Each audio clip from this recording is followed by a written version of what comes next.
Hello everyone and welcome to OEM Update Magazine's interactive session on manufacturing in India transition to smart factories. Smart factory, including information technology and operation technology, represents transition from traditional automation, digitalization, AI, robotics, digital twins, 3D printing to an integrated and flexible system. Manufacturing organizations need to integrate AI and machine learning since usage of industrial robots and automation has grown at an exponential rate in the manufacturing industry, creating digital or smart factories. The programmable automation, that is numerical control, machine tools that has run on program without human intervention is being used for operation of the machines in the smart factories. The goal of the smart factory is to have machinery and equipment network to communicate with other machinery, people and even robots for material handling to bring transformation in supply chain. Machine learning and AI provide real-time and predictive analytics on production equipment that enables manufacturing operations to improve quality, reduce downtime, and enhance security.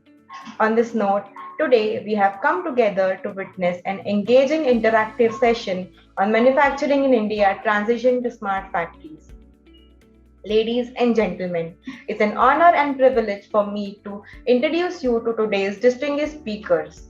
Mr. Anup Wadhwa, Director, Automation Industry Association, Mr. John Ignatius, Local Business Line Manager, General Industries ABB Robotics India, Mr. Bhavesh Mehta, National Sales Head, Omron Automation India, and Mr. Ramakrishnan Venkatraman, Director Sales Dassault Systems. Mr. Anup Wadhwa, we are in digital era and people empowerment, as you said. Smart manufacturing is next industrial revolution is an agreeable proposition. New entrants are making inroads into smart manufacturing market. With respect to growth trend, what are common challenges and how the future of manufacturing is going to be conducted, or is it an evolutionary process? Mr. Anup. Well, historically, I have already shared certain data about where we stand as a nation in terms of our production efficiencies, our reworks, our quality, energy, etc., etc. Now, those, to my mind, are going to become basic. What is going to change as a game changer is going to be the ability to customize products for customers in smaller lot sizes. Ideally, you should be able to reach a lot size of 1, which is called personalized manufacturing. But even to get there, you've got to look at very high degree of OEE, especially when you do changeovers. Now, most of our mechanicals have been put into, like brick and mortar. They were almost been cemented, and you want to play Lego with cemented blocks. So that's not going to come easy. And that's why I said the challenge for us right now is, while we want to create the brave new world, we got to do something like we did in the pandemic, is to first survive. So majority of our SMEs now need to start generating profit by stopping their leaks, and for which, as we say, until you measure something, you never know how good or bad you are performing. So if there is one word which says, what is the next big thing going to come in manufacturing? Certainly, smart manufacturing has been conceived, designed, engineered, and promises the world where we'll be able to give maybe 2 hours of our machine to a customer and say, do whatever you want. My facility is available to you. And an extension of that going forward would be a lot of capital investments in future factories would perhaps be available on rental or as service. You would not need to buy a diesel generator set. Like today, I have electricity at my house, but I don't need to have a DG set. I'm getting it from the grid and I'm paying as per use.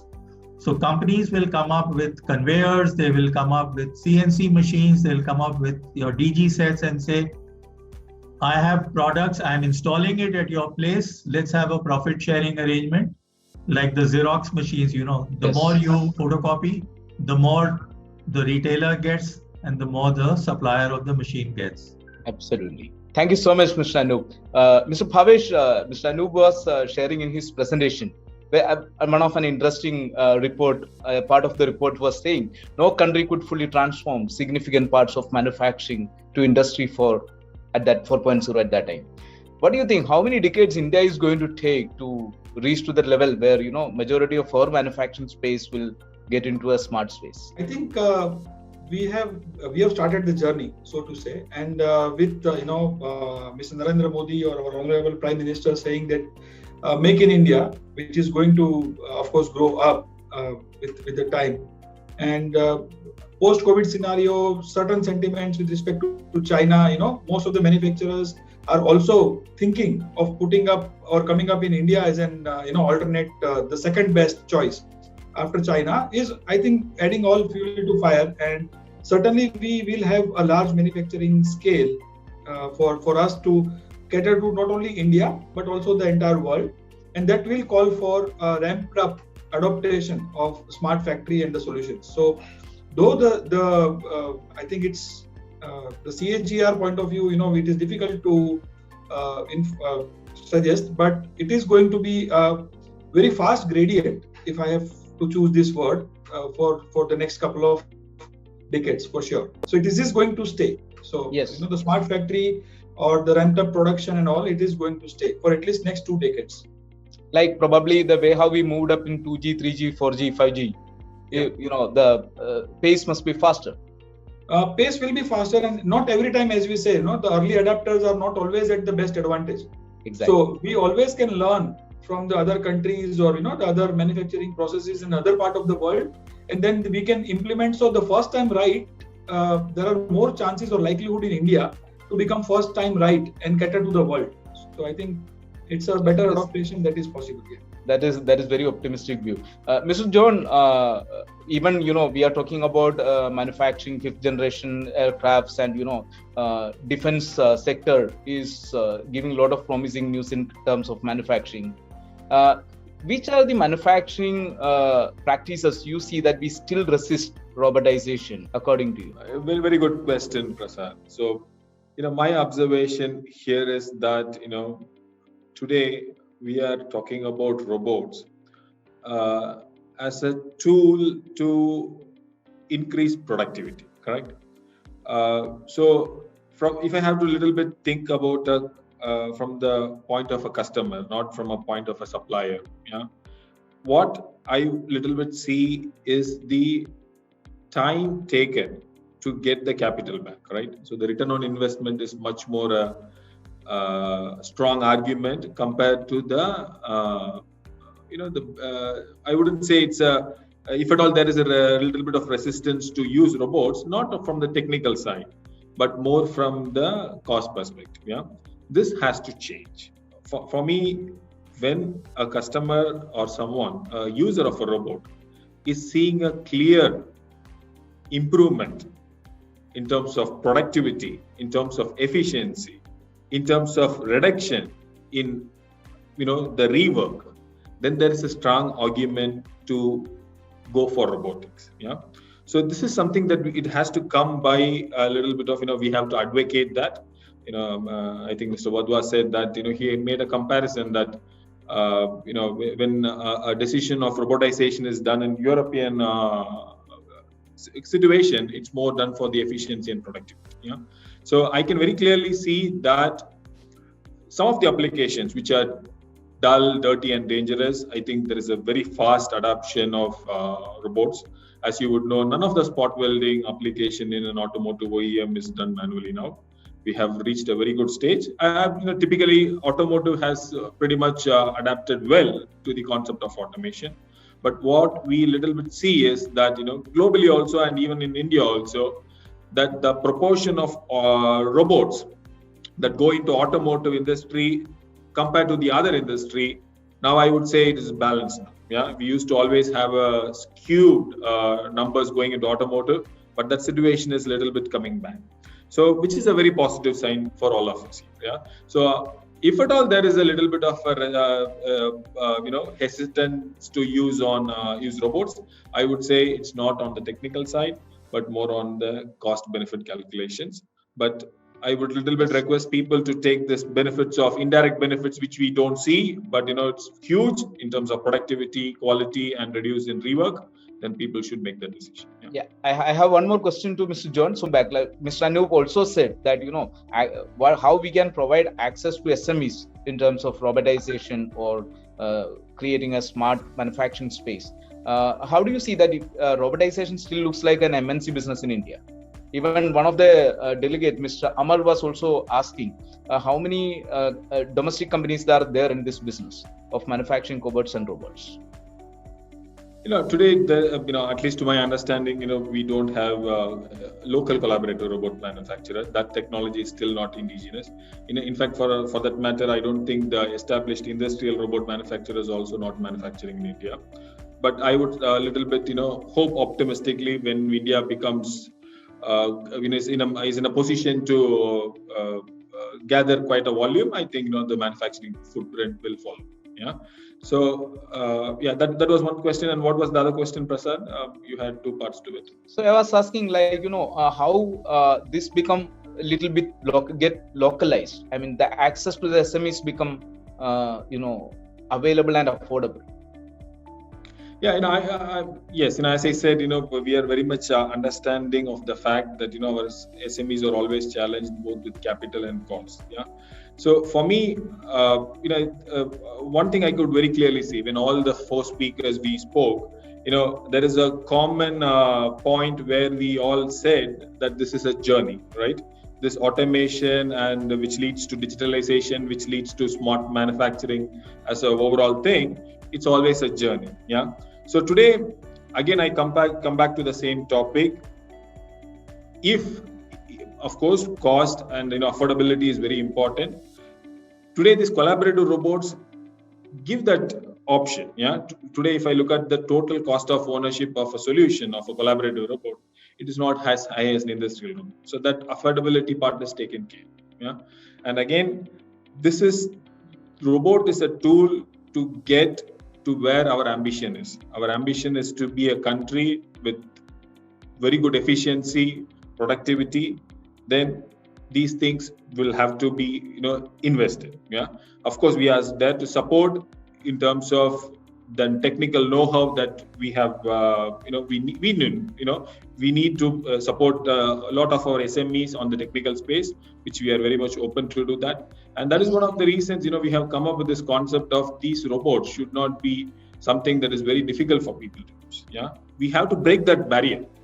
The adoptability little bit comes with familiarity, right? So we have to make familiar. We need to make people familiar to the technology. Yeah, thank you, Mr. John. Yeah, thank you, Mr. John. I think Mr. Anoop want to contribute something to the same conversation. I wanted to add to what my colleague said, John, as well as there is a question from one of the attendees on, the problem with transfer lines. If one is down, then the rest of the equipment is also down.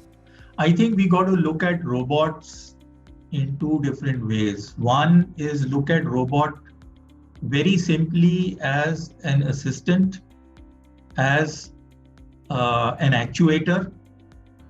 Today we don't even ask a question, why do you need a motor? Wherever there is motion, you have to have a motor. So I would request that the education of robots should be done in a way that we start with the very basics and we say what kind of movements are possible, and any device which can give you that flexibility is deemed as a robot or as a cobot. That's one at the basic level. The other is that robotic implementation is not limited by just the cost of the robot. We invested in a robot.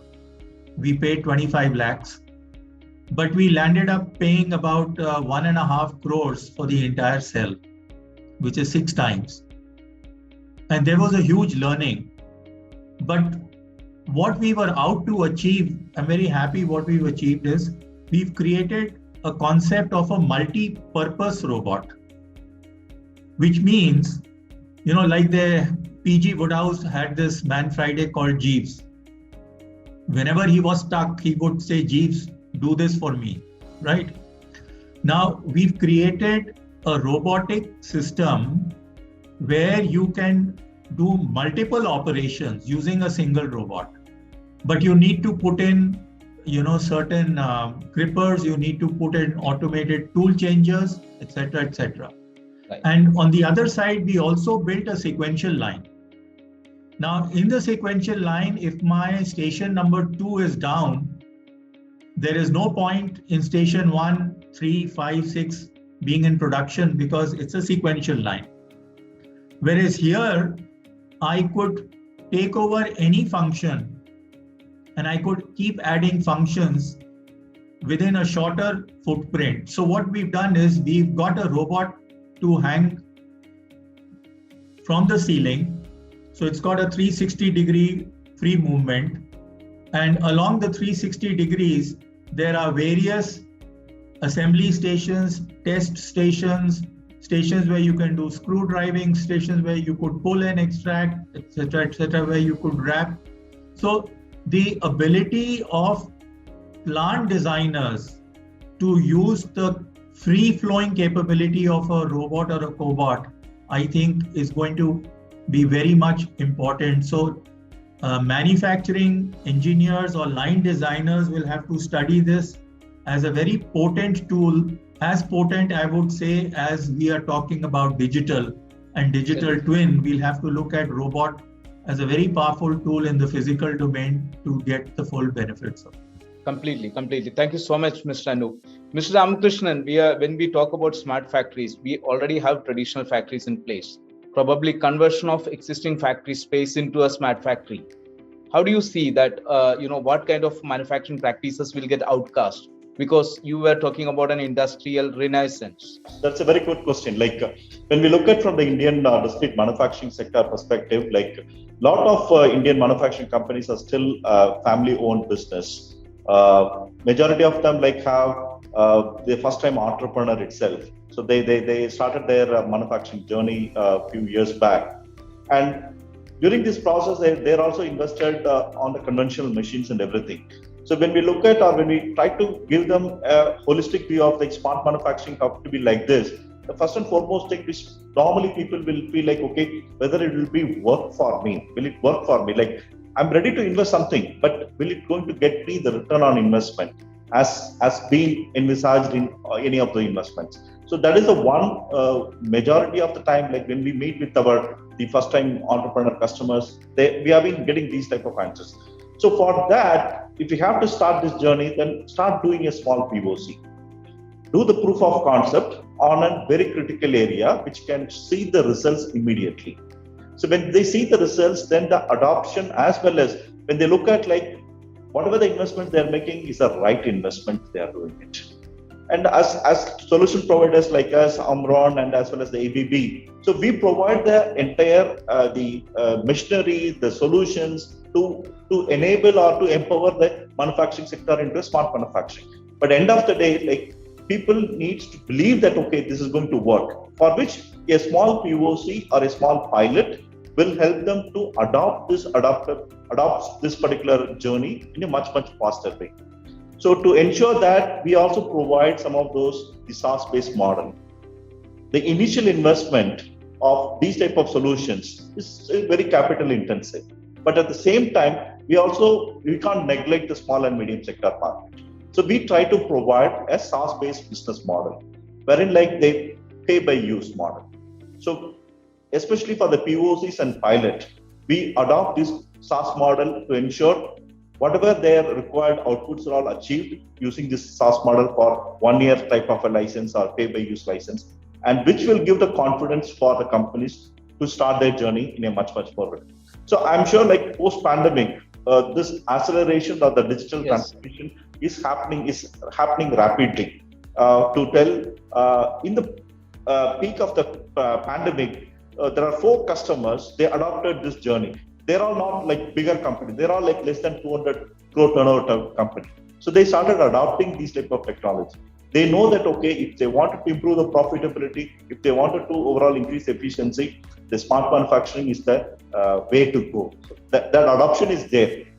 In the sense, like basically the conviction to put in the money, that is, as a solution provider, we need to look at how do we give that confidence and conviction to them. Yeah. Absolutely. Thank you so much. Mr. Bhavesh, I request you to conclude this session. And my apologies to all the delegates that we are unable to address all the questions you posted here. So we look forward to reply your questions by mail or in the coming edition. Mr. Bhavesh, can you take up this to conclude the session? Yeah, thank you. To you and all the organizers, all the facilitators, all the speakers, all the panelists, and of course all the attendees who are attending remotely. Definitely this gave a lot of insight to us through your questions, and we believe that all the speakers could do justice to the forum, to your time, and to the subjects that we all chose and we tried to give you. So we look forward for such more and more opportunities to have a larger interaction. I thank once again everybody for their time and efforts put in to put this kind of a smart factory, and which is a futuristic thing, right? For India, as we said, or as everybody was saying, this is going to be the buzzword of the next 2 decades for sure. The smart factories, the smart automation, or Industry 4.0, whatever terminology we use. So all the suppliers, all the OEMs, all the customers, consultants are all upbeat. We are here to grasp this opportunity and the technology evolvement. Yeah. So thank you very much, everyone. For exchanging your valuable thoughts on today's topic, manufacturing in India, transition to smart factories. We hope you enjoyed the session thoroughly. Before wrapping up today's session, we would like to thank our distinguished panelists, Mr. Anup Vatva, Mr. Bhavesh Mehta, Mr. John Ignatius, and Mr. R. Venkatraman. I would also like to thank Mr. Gopal Anand and Mr. Prasad Nair for taking this initiative. We would like our delegates and viewers to stay connected with us on our social media handles. OEM Update magazine is available on Facebook, Twitter, and Instagram. Additionally, you can also download our app from Google Play and App Store. So, with this, we would like to announce the closing of our today's session. Request you to stay tuned for more such sessions. Thank you and goodbye.